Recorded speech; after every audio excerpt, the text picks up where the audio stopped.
জনপ্রশাসন মন্ত্রণালয় যে লাউ সে কদু পর্ব ১।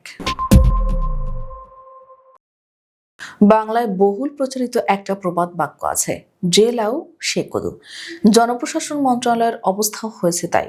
জনপ্রশাসন সচিব পদে পরিবর্তন হয়েছে, কিন্তু বাস্তব অবস্থায় কোনো পরিবর্তন হয়নি। বহুল আলোচিত ডক্টর মোখলেসুর রহমানের পরিবর্তে মোহাম্মদ এহসানুল হক এসেছেন সিনিয়র সচিব হয়ে। বরং কেউ কেউ বলছেন আগের চেয়েও খারাপ পরিস্থিতির সৃষ্টি হয়েছে। সচিব পদে পদোন্নতিতে আওয়ামী লীগ আমলে চরমভাবে বঞ্চিত নিগৃহীত বিএনপি মনা কর্মকর্তারা এখনো বঞ্চিতই থাকছেন।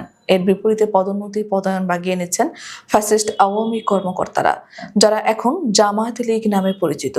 ডিসি পদে পদায়নও একই অবস্থা। ডিসি পদে পদায়নকে কেন্দ্র করে সচিব মোহাম্মদ এহসানুল হক ইতোমধ্যে মোখলেসের মতো মহা কেলেঙ্কারিরও জন্ম দিয়েছেন।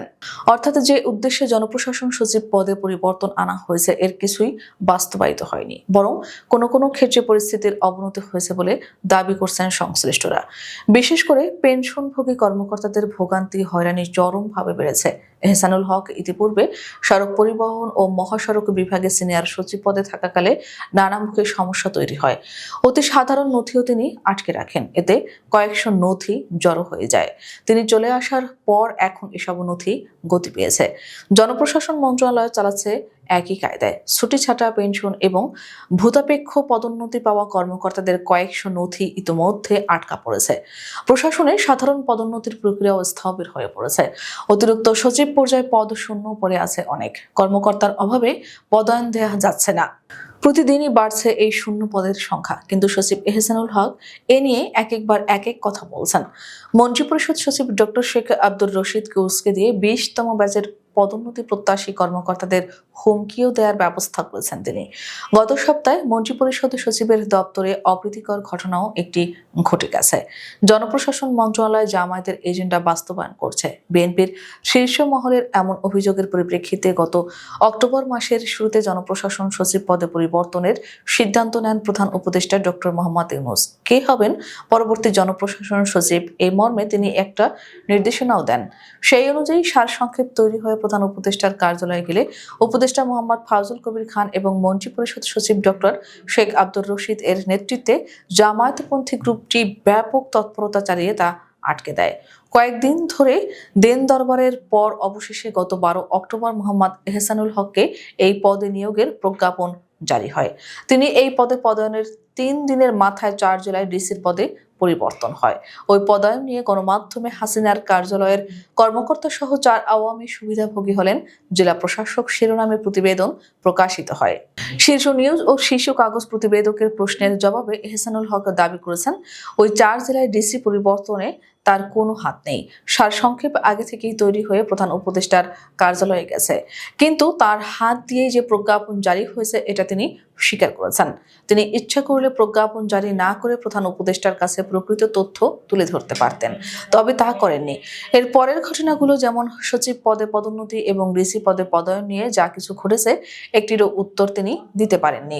ইউনো এবং এডিসি পদে পদায়নে প্রধান উপদেষ্টার কার্যালয়ের লটারির কথা বলা হচ্ছে, কিন্তু এই লটারি নিয়েও অনেক প্রশ্ন রয়েছে। আওয়ামী লীগ আমলে বঞ্চিত ও নিগৃহীত কর্মকর্তাদের সচিব পদে পদোন্নতি না পাওয়া এবং এখনো বঞ্চিত হওয়ার বিষয়ে সচিব এহসানুল হক এ প্রতিবেদককে বলেছেন, এদের কারোই নাকি রিপোর্ট ভালো নয়, কিন্তু কার বিরুদ্ধে সুনির্দিষ্টভাবে কি অভিযোগ এ প্রশ্নের জবাব তিনি দিতে পারেননি।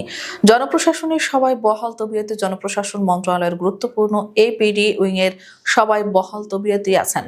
এহসানুল হক সচিব পদে বসার পর এ পর্যন্ত একজনকেও পরিবর্তন করেননি, যদিও মনে করা হয়েছিল এপিডি উইং পুরোটাই পরিবর্তন হবে।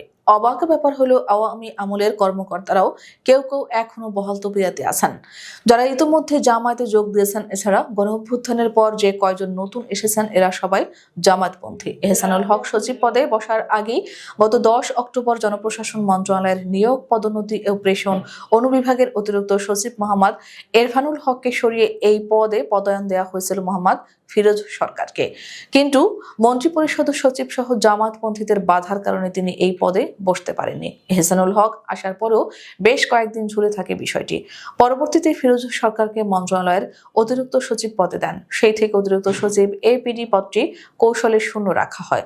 এহসানুল হক ঘোষণা করেন তিনি একসঙ্গে সচিব এবং অতিরিক্ত সচিব এপিডি পদ সামলাবেন, কিন্তু সংশ্লিষ্টরা বলছেন ধোঁকাবাজির কৌশল ছাড়া কিছুই নয়। এহসানুল হক নিজে জনপ্রশাসনের কর্মকর্তাদের সম্পর্কে কিছুই জানেন না।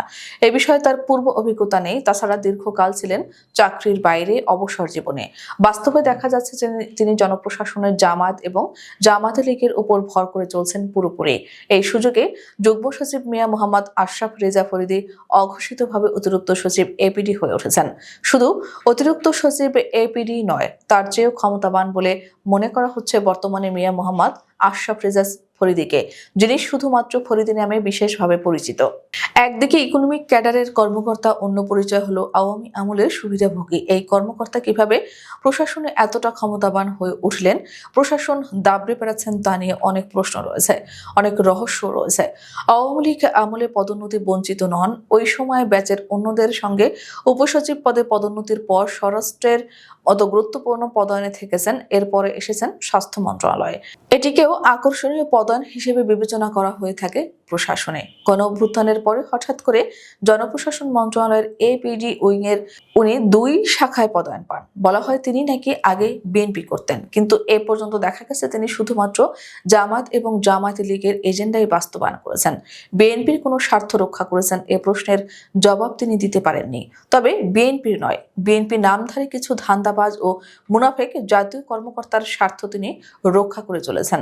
আর এরাই তাকে কৌশলে বিএনপি ট্যাগ লাগিয়ে ক্ষমতাবান করে তুলেছেন। এই ধান্দাবাজ গ্রুপটি নিজেদেরকে বিএনপি দাবি করলেও আসলে তারা জামায়াতের এজেন্ডা বাস্তবায়নে সহায়তা করছেন, অন্যদিকে নিজেদের আখের গুছিয়ে নিচ্ছেন।